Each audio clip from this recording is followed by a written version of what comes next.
Desde su presentación, que el proyecto de despenalización del aborto bajo 3 causales específicas ha generado un intenso debate. Declaraciones desde todos los sectores a las que el gobierno responde pidiendo tolerancia y una discusión con altura de miras. Recientemente, el rector de la Universidad de Chile aseguró que la ley no es una norma pro aborto y que a él no se le ocurriría decir que la Universidad de Chile no va a cumplir con las leyes de la República, aludiendo a Ignacio Sánchez, rector de la Universidad Católica. Tenemos mucho para conversar. Vamos a profundizar en este tema. Se encuentra junto a nosotros el director médico de la Red Salud UC Christus, el doctor Felipe Heuser. Doctor, gracias por acompañarnos esta mañana. ¿Cómo está? Hola, buenos días. Gracias a ustedes por recibirnos. Bueno, partamos desde lo general. ¿Qué le pareció a usted la presentación del Ejecutivo del proyecto que busca despenalizar el aborto en estos 3 casos específicos? La verdad es que como posición de universidad y de Red Salud no nos parece necesario un proyecto así en el país, porque de las 3 causales, la causal primera, que es riesgo materno, es algo que hoy día es perfectamente lícito manejar bien. Cualquier madre con un embarazo y un riesgo materno es tratada con todos los medios necesarios para sacarla adelante, y eso, por lo tanto, no es necesario.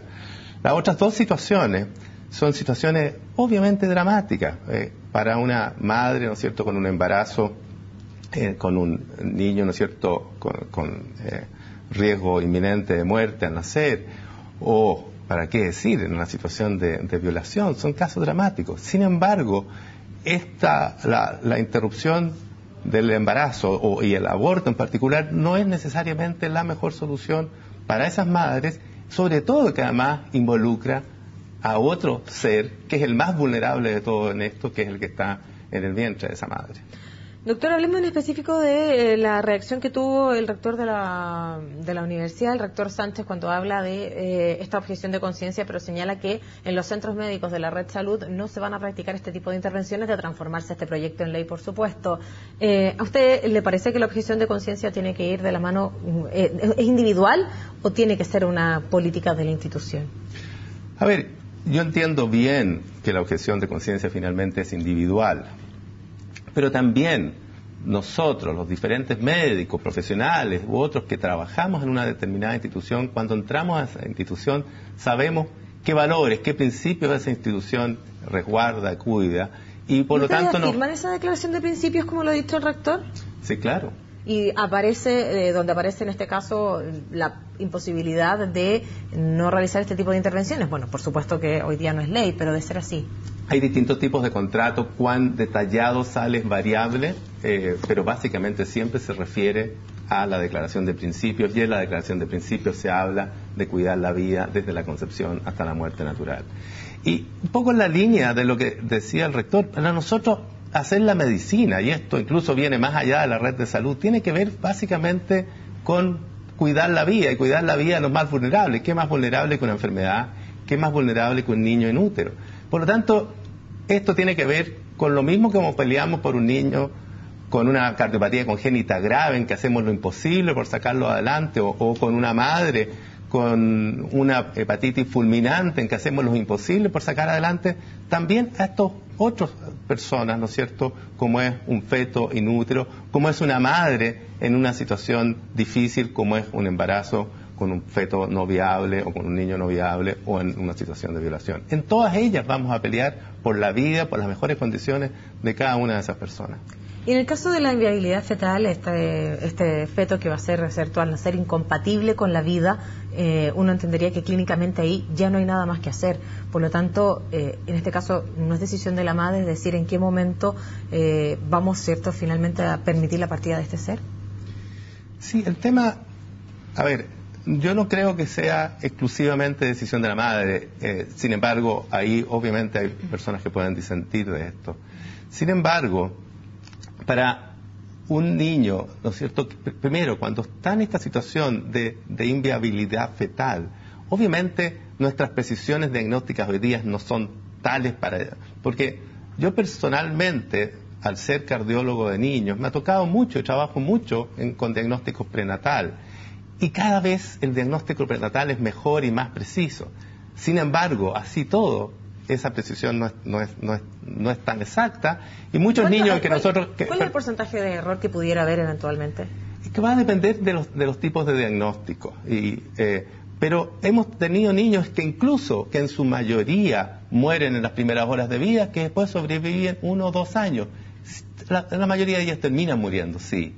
Pero pregúntele a esa familia qué pasó con haberlos acompañado a ese niño durante ese año, ese mes, esas 2 o 3 semanas. Y cómo resuelve finalmente esa mujer con todo ese drama, cómo finalmente resuelve su vida hacia adelante si tuvo la oportunidad de acompañar a ese niño versus haber intentado, ¿no es cierto?, abortar previamente. Y ahí hay algunos estudios que claramente muestran cómo la mujer que tiene aborto, digamos, que es sometida a aborto, a veces tiene más dificultades para resolver este drama, que es un drama, que es una situación difícil para ella, que aquella que acompaña, que hace el duelo de su niño gravemente enfermo y que finalmente muere. Doctor, si es que este proyecto que presenta el Ejecutivo se transforma en ley de la República, ¿le parece que está por sobre la ley no aplicarlo en los centros médicos? A ver, cada uno de los centros médicos no provee todas las atenciones en general. Por lo tanto, el partir diciendo esto ya es un poco diferente. Es decir, cirugía cardíaca se hace en unos pocos centros del país, por dar ejemplos. Y así hay diferentes. Cirugía cardíaca es algo más complejo, yo entiendo, pero hay otras cosas más sencillas. Por lo tanto, el que un determinado centro se reste a dar una determinada prestación, de verdad está dentro de lo que hoy día hacen y hacemos gran parte de los centros médicos de este país y del mundo. Vino a los estudios de CNN Chile Luis Orellana, del sindicato de la red de UC. Él señaló que la mayoría de los trabajadores de la red salud se muestran a favor de poder practicar el aborto terapéutico, e incluso habló también de la posibilidad de que ellos, ¿cierto?, se atienden en las prestaciones de la red salud, y si es que no ocurriría esto, hay una prestación que dejarían de recibir. ¿Cómo responde usted, y si es que usted también está en conocimiento de la postura que tienen los trabajadores de la red salud UC? Hasta el minuto no hemos tenido posturas oficiales, por lo tanto no sé en qué se basa Luis en hacer esa afirmación. Claro, yo trabajo ahí, conozco a muchísima gente, hemos conversado muchísimo de esto en estos días, y no es la impresión que tengo, para nada. Todo lo contrario, es más bien de alinearse con la posición de la universidad. Y aquí no hablamos de católicos, tiene que ver más bien con entender por qué estamos ahí, con entender de qué se trata la actividad médica, y por último, con qué se trata la actividad médica en una institución como es la Red de Salud UC Cristo. Voy a traer la frase textual. Él señala que lo que nos preocupa es que tenemos contrato colectivo y un fondo de salud, y si hay prestaciones que quedan en el desamparo, el uso de esos recursos, que guarda relación con lo que estábamos hablando. A ver, ese es un tema que ni siquiera hemos entrado a conversar, y ya veremos, pero de verdad creo que es ir bastante más adelante cuando estamos recién conversando de un proyecto que todavía tiene que pasar una serie de fases, y qué va a pasar con una situación tan particular como un determinado beneficio de un sindicato. De verdad es un tema que ni siquiera hemos entrado a analizar, no nosotros ni nosotros con ellos como sindicato. Lo que sí me imagino, y usted ha dicho, ha sido tema de conversación una vez que se presenta el proyecto, y la reacción que tiene el rector de la universidad, el rector Sánchez, cuando habla de esta postura, y voy a insistir con eso, en la postura de decir que en estos centros de salud no se van a practicar este tipo de interrupciones. Y usted me decía que le parece innecesario que exista un proyecto de aborto terapéutico. La pregunta es la siguiente: entendiendo que son pocos los países en el mundo que no cuentan con la legislación que estuvo vigente en nuestro país hasta el año 89, ¿no le parece oportuno poder volver a esa posibilidad? A ver, el tema tiene que ver también con la legislación y lo que ocurre en cada uno de los países. Si hoy día la legislación vigente impidiera que una madre con un embarazo y con riesgo de salud de ella en torno al embarazo o por otra patología asociada, no se toman todas las medidas por sacarla adelante, me parecería razonable. Pero en nuestro sistema legal hoy, y no hay ningún médico denunciado ni tratado, ¿no es cierto?, porque ha tratado de salvar la vida de la madre, independientemente de lo que finalmente ocurra con la persona que tiene adentro el niño. Y no es secreto, ayer salió en la prensa como en la Universidad Católica hace 2 días atrás ingresó una paciente de 17 años con una hepatitis fulminante, obviamente muriéndose con un riesgo inminente de muerte y un embarazo de 3 meses. Se hizo todo lo posible por sacar adelante y ella sigue luchando. Desafortunadamente ayer tuvimos la pena de saber que el niño que tenía en su vientre falleció. Eso no es un aborto. Lo que hemos hecho es pelear por sacar adelante a esa madre, y si en ese esfuerzo ha muerto el niño, es una pena. Obviamente tratamos de cuidarlo también, pero aquí no hay mayores dudas y nadie dudó. La señora, esta adolescente llegó y a las pocas horas tuvo la suerte de tener un donante y pudo ser tratada y nadie se cuestionó el tema siquiera. Por lo tanto, por eso insisto, en nuestra legislación vigente eso es perfectamente posible de hacer.